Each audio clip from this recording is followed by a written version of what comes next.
In this video, I'm going to teach you about special right triangles. So this one in particular is a 45-degree angle with a right triangle, okay?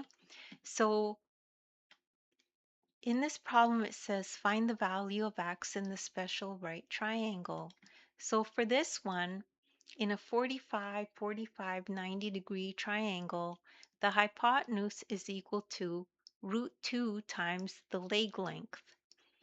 And remember, in a 45, 45, 90-degree triangle, the two leg lengths are equal. So these two are equal.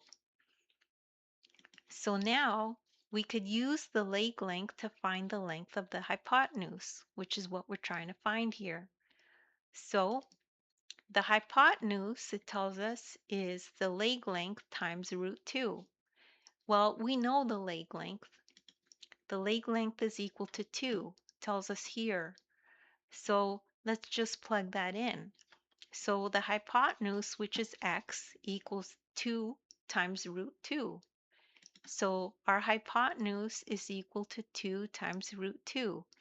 And that's all there is to that problem. Don't worry if you don't understand that right away. You could just rewatch the video. As well, you could take a look at the description. There's a link there to my ebook that you could download, and you can follow along in the ebook as you watch the video. As well, you'll find links in the description to other videos of mine that I've done that are similar. You could check those out if you need extra help. Please make sure to like and subscribe, and thank you so much for listening.